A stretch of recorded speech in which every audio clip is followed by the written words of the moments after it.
Is the Fear of 13 worth seeing? I just got back from the Donmar warehouse and I'm going to tell you what I thought. Now, I went into this show having no idea what it was about, having no idea who was in it. To be honest, I hold my hands up when I say this. Didn't know who Adrian Brody was, who plays the lead character, and maybe that exposes me being a bit culturally lacking, maybe, or maybe that's just fine. I don't know. You'll be in one of those two categories alongside me or not. Let me know in the comments down below which one you're in. But I got back from the show and I have to say, first of all, it's really nice to go to the theatre and there not be an interval and to just be in there for a straight shot, hour and 45 minutes, contained little story, and feel like it was complete in that kind of way. Obviously, I see a lot of theatre that's in 2 acts, and that's fine. There's nothing wrong with that. But it's just a nice change, and I really find that I rarely see stuff that is just a single act, and it was nice. And I thought it suited this story well as well. The story, essentially, and I won't give any spoilers here, but basically it follows the life of a man in jail on death row. And it, as you can imagine, on death row, takes very long for the story to unfold. That is a key part of the show. And so I think that there's also some sort of thematic overlap and cohesion and synergy with the fact that you're in there, locked in for the full length of the show, and there's no break, right? You can't have a little natter with your mates at half time. None of that happens because you are following the story of someone who's incarcerated. And so I thought that was nice. I thought it fit the show really well. Adrian Brody's performance was good. Having now Googled him after the fact and seen that he's got quite a strong track record as an actor, I almost would have imagined him to be better had I gone into this knowing who he was. I would have been like putting him on a bit of a pedestal, I think, in my mind, potentially, and assuming that I was going to be really deeply moved by his performance. It's not to say that his performance was bad. Don't get me wrong. There was nothing wrong with it. It just didn't shake me. It didn't really get into the heart of my body and my soul and take root in there. Didn't quite do that. Again, that's not to say that there was anything that I saw that I felt was flawed or that I felt was lacking or were even decisions that I didn't like subjectively. It wasn't any of those sorts of things. I just feel like maybe had there been a little bit more emotion at times, perhaps, maybe I would have felt more moved by him. But then also at the same time, to be fair, maybe he's playing it the way that it's intended to be played, and to have poured a bunch of emotion into a given scene or whatever, maybe would be betraying the source material. Perhaps, right? I can only comment on what I saw, having never heard of The Fear of 13 before going to see it. And yeah, I just felt like I was surprised by the end. I didn't have like a frog in my throat. Do you know what I mean? Regardless, very good show overall, and there were other folks at the Donmar that were certainly moved by it. And there's a moment at the end, which again I won't spoil, but there's a moment at the end which I very much didn't see coming, and I really liked it. I really thought it was a lovely thing. Don't want to say any more, but I really respect the choice that they made there. I thought it was really cool. Now, I have to say, you go and see a show like this, as you can imagine, right? It's following the life of this man, and it's a somewhat repetitive kind of series of events in his struggle for freedom, things like that. And there's also not a lot of other people involved. There's this handful of other prisoners and guards and things, but it's quite minimal, right? And I liked that. I thought that was fitting, and it worked really well, and the multiple roles that various folks in the cast played all really was very effective. But within that, as you can imagine, there's a lot of scenes where it's a monologue or it's just a conversation between two people, and it's mostly silent beyond their conversation, right?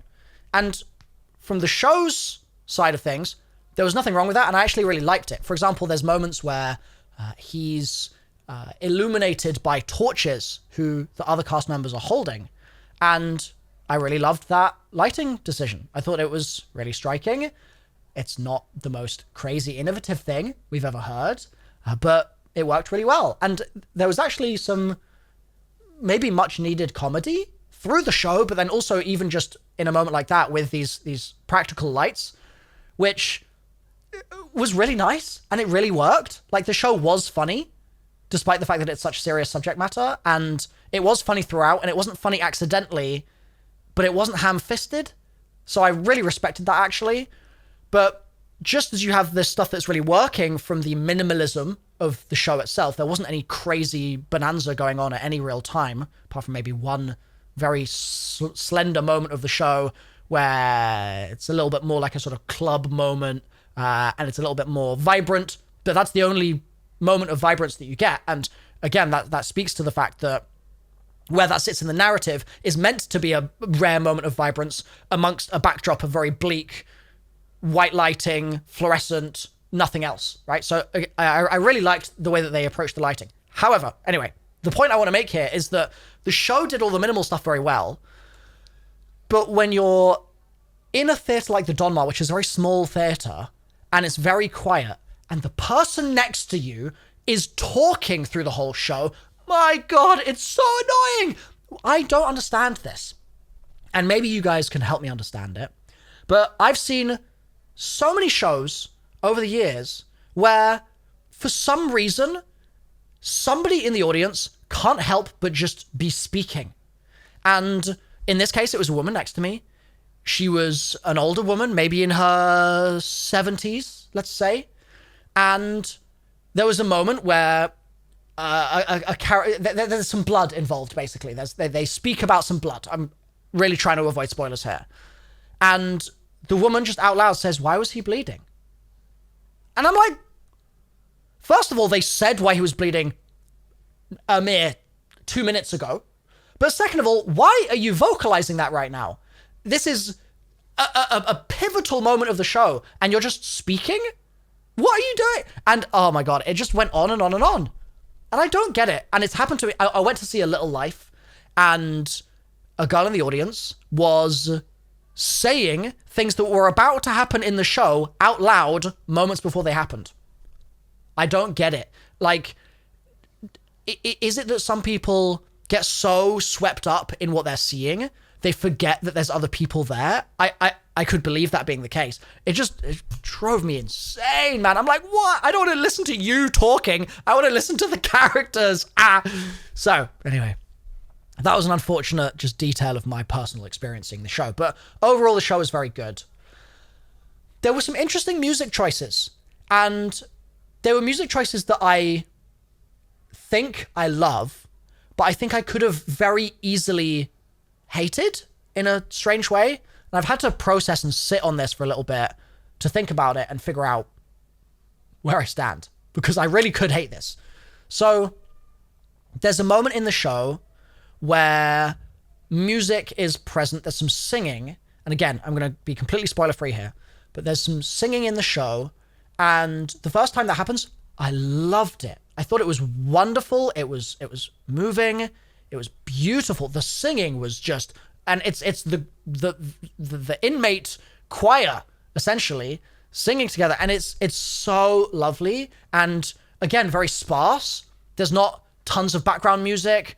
It's just a person singing, and then other members of the cast joining in and singing in a really raw way. And I thought it was wonderful. I thought it was so lovely and so, again, so fitting for the show. However, there was then another moment a bit later in the show where it was a different song that was being sung. And I'm just going to come out and say what the song was, because it's relevant for the way I'm reviewing this and presenting this info to you here. So if you don't want to know what the song is, then close your ears, I guess. It was Work Song by Hosier. And in my head, when I go and see a musical, or I go and see some theatre, straight play, whatever. If I'm going to see like a jukebox musical, I'm expecting modern bangers, right? I'm expecting songs that I recognize. That is the point. Absolutely. Wholeheartedly in favor of that happening in a jukebox musical. If I go and see an original musical, I expect to basically hear nothing I recognize unless they happened to really fight to get a license of a certain song for like a gag or something, or who knows, right? In straight plays and like trad theatre or whatever you call it, if I hear a modern song being sung, like if someone just bursts into like a bit of Britney Spears or something, I'm straight away like, what's happening here? Like this had better be really, really considered. Like if it's just a character that's just having a happy moment and they're like, oh, to represent happy, we'll sing Happy by Pharrell. If that's what's happening, I am so staunchly against it. I think it's lazy when that sort of thing happens. I think that you're using somebody else's piece of art to basically evoke feelings in the audience that you couldn't otherwise evoke yourself through the way that you were staging the show. I think that there's room for it to really just not work, essentially, and to be ham-fisted and to fall flat. Work Song is an interesting one because it's a very modern song and it's everywhere. It's so ubiquitous, I feel like. And I recognize that in saying that, maybe that's sort of betraying my listening habits just a little bit. But regardless, I think that song has gone so massive. It's gone so beyond Hosier. And I love the song. And I think it's a gorgeous song. And I think it fit in the context of the show that they were presenting here. And it was done tastefully. And it doesn't feel like they're singing Hosier, which I think is really important. Instead, it feels like they're singing Work Song. And Work Song's essence feels like it matches the tone of the show, etc. But I could imagine somebody going to see the show and being like, oh, they're singing Hosier. And I think if that was the case, it would be so valid for that person to be like, and that's a bit naff. Like, I'd rather that it was an original piece or something that wasn't so incredibly ubiquitous and so incredibly well known that it's like, oh yeah, that's the song that you use in that moment. You know what I mean? Like, I think that there's risk essentially with that song that it could be misinterpreted as a lazy choice. And again, this is no critique of the show itself. I think what they did with Fear of 13 was very effective. But in the moment, I was like, that was a risk. As much as it feels like they were being extremely safe, that was a risk for me as someone that I guess is particular about these sorts of things. But it really worked. And the voices of all the cast members, beautiful. And I thought that everyone, honestly, I couldn't pick out a star performance.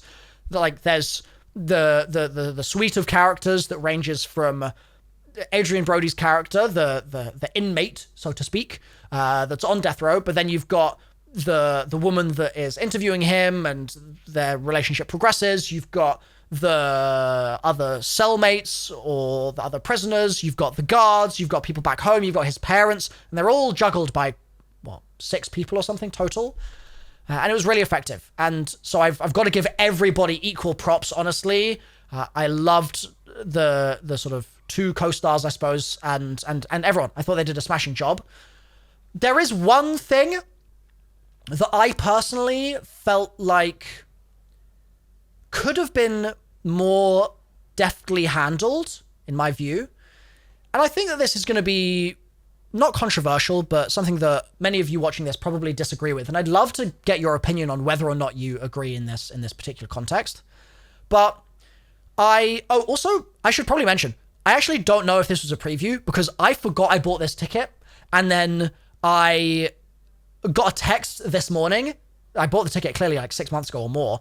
I got a text this morning being like, here's your ticket. And I was like, wait, I'm going to the theater today? Okay. So that was actually a really nice surprise. Anyway, I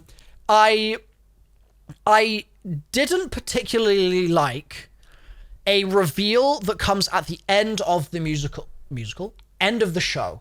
And I want to talk about it and include spoilers here. So if you don't want to know elements of the last 15, 20 minutes of the show here, now's the time to just subscribe to the channel if you enjoy theater content like this. And I'll see you in another video sometime soon. Or maybe not soon, knowing my track record. But if you're happy to hear spoilers, we're going to get into that now. So, through the show, there is mention a couple of times of his fear of the forest, okay? And it's mixed up with a fear of rain and fear of the dark and things like that. And when that happens, you very briefly see a character in a kind of raincoat, hood up, mysterious, smoking, just walking through the set, and then they leave. And they're on stage for about 15 seconds, maybe tops. And it's somewhat mysterious. Like, what's the problem with this guy and the forest? Like, why is he so scared of the forest? Why did he need drugs to not be scared of the forest, etc.? And while watching the show, made my assumptions. Like, okay, he probably had some kind of traumatic thing happen to him in the forest, and that's why he's using drugs to help him not be fearful of the forest and stuff like that. But I was able to tell my own story. I was able to imagine my own story, I should say, maybe. And at the end of the show, he is essentially, finally, able to share what happened in the forest. And it makes perfect sense from the perspective of you've been building up to this moment at the end of the show for the whole thing. And he's finally there, and with freedom comes this ability to be free of not just his physical incarceration and physical sentence, but also his mental prison that he's been in for so long. I get it, right? I'm not knocking that element of what they've done here, but I just wasn't a huge fan of the fact that the big kind of emotional moment, I guess, of the show is basically him being like, yeah, I was sexually assaulted in a forest. And sort of like, he acts it out sort of thing. Like, they play the scene. I mean, it's not acted out too graphically, but it's there. He's in the moment. He is a child playing a child. He's playing a child. He's playing himself as a child. And it just happens. And it's a 3-minute scene or something. And I just felt like there's so much theater that does that, where a show will be building towards or mention some kind of trauma, and then it's sort of like, okay, here's the trauma scene where we almost use this traumatic thing as intentional an emotional prod for the audience as possible, and that's kind of it. Like, it sort of is encapsulated by that specifically, and doesn't necessarily broadly feel like it's essential for that to be there, and feel like, oh my god, that gave me such a new perspective on the show, and it added to it in such a meaningful way, and it was presented in a way that really made me think, and etc. It was just like, okay, we just need a bit of trauma to like seal the deal here, right? And I know, like, there's the true story elements here are not something I'm discounting, but in the moment, I almost felt like I would have preferred to not know what happened, and for me to be able to empathize with the fact that he was so traumatized by it all, that was something that he kept so close to his chest that he couldn't share it with anybody, and that I've only known the guy for an hour and 45 minutes, and I don't deserve to know either. Do you know what I mean? I almost feel like I would have been more moved by that, of being able to see this enormous shame in him, and not be like spoon-fed the shame, I suppose. And I really want to be careful in the way I'm talking about this, because I thought that the show was wonderful. I really did have a very good time. It was a great bit of theater contained in a nice hour and 45 little wrapper, and I walked out of it being like, I'm a better man for having seen this than when I stepped through the doors. Like, I had a good time, and it ticked all the boxes for what I go to theater for. I just feel like I would really like to see a show at some point where that sort of traumatic thing, or that climax or whatever, is not like, okay, let's just literally spoon feed you it. And that's my only criticism, really. I think the rest of the show was very good. Dialogue was tight. Lighting was great. I liked the stage. There was sort of an element of frustration in moments, I think, for some people in the audience, because it was quite hard to see the exterior of the cell. So you had the interior area, the main stage, but you then had a sort of narrow strip where guards would be looking through the glass while he was being talked to, or it would be the sort of outside world in moments. But again, I think thematically it worked really well, that it was kind of hard to see it nestled down there on the stage, because ultimately that's what it was like in the cell anyway. Like, you're not meant to be able to just see the outside world really easily, right? So I think it all worked very well in that regard, the way that that was staged, and I really respected that. So is the Fear of 13 worth seeing? I would say, actually, hell yeah. I think it's sold out. But weirdly, I would say it's not worth seeing just because Adrian Brody is Adrian Brody and carries star power. In fact, it's almost the opposite. I would go without any assumption that Adrian Brody as an actor is going to move you in a spectacular way, or that you're going for like a stunt cast type situation. Obviously, that's not the case. But instead, I would go for the show, because I think the Fear of 13 as a show is lovely. I had a great time, and I love the Donmar. I absolutely love the Donmar. I've seen so much stuff there that I adore, not even because I think the show was immaculate, but just because it in the Donmar was amazing. And I look forward to going there again very soon.